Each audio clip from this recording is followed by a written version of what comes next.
Aujourd'hui, de quoi relever vos plats avec l'ail des ours qui fait son apparition en forêt, preuve que le printemps est arrivé.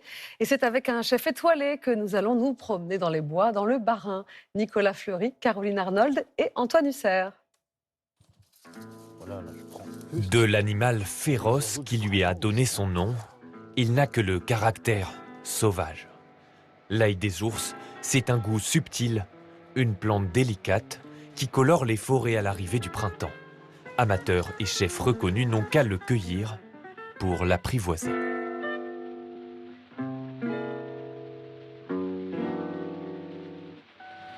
Pour suivre la piste de l'ail des ours, il suffit de quitter les sentiers battus. Donc là, on est en tout début de saison d'ail des ours. Mais moi, j'ai déjà ramassé du silène. Qu'est-ce que j'ai ramassé? Il y a de la pimprenelle déjà. Et de respirer l'air de la forêt. Et là, ce qui est fascinant, c'est l'odeur, là, parce qu'en fait, on marche sur l'ail des ours et ça les froisse, les feuilles. Et là, vous sentez cette odeur d'ail. Cette odeur, c'est ce qui guide les cueilleurs comme Daniel Zenner. Aujourd'hui, cet expert des plantes aromatiques accompagne le chef étoilé Alexis Albrecht à la recherche de ces feuilles vert foncé. Donc là, elle est vraiment à l'état tout jeune.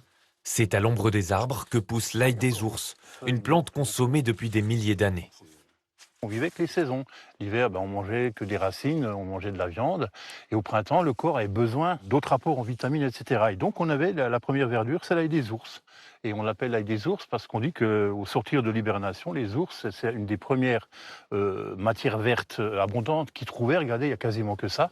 Cette ail, entièrement comestible du bulbe jusqu'à la feuille, c'est une des premières plantes sauvages cuisinées par le chef. Il en a fait sa spécialité. À peine rentré de cueillette, Alexis Albrecht prépare une mayonnaise à l'ail des ours. Les feuilles sont séparées en deux, la moitié cuite à l'eau bouillante et vite refroidie pour la couleur vive. Vous voyez, là, on a quelque chose de bien vert. L'autre, cru, pour le goût. L'ail des ours a l'avantage d'avoir le goût de l'ail, bien sûr, mais sans la persistance. Donc, on a vraiment on a le goût de l'ail quand on le prend en bouche et après, ça s'estompe très rapidement. Un coup de mixeur, puis il ajoute un jaune d'œuf, huile et moutarde.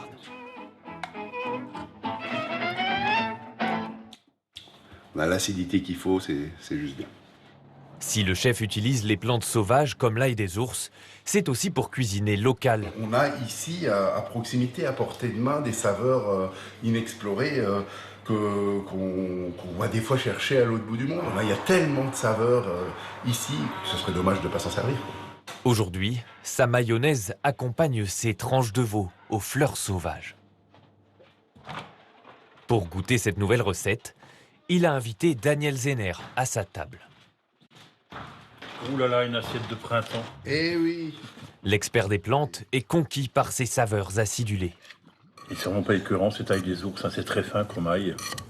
Un arôme de saison, éphémère, qui séduit aussi le chef. Vous savez, si on peut manger le même produit toute l'année, il n'y a plus de surprise, il n'y a plus d'attente et donc il n'y a plus de plaisir. Et le fait de se dire, allez là, dans 2-3 semaines, on va pouvoir avoir la feuille et après, ça s'arrête et on passe à autre chose. Et c'est ça qui est magique. Il reste encore quelques semaines pour se mettre en quête de la magie de l'ail des ours.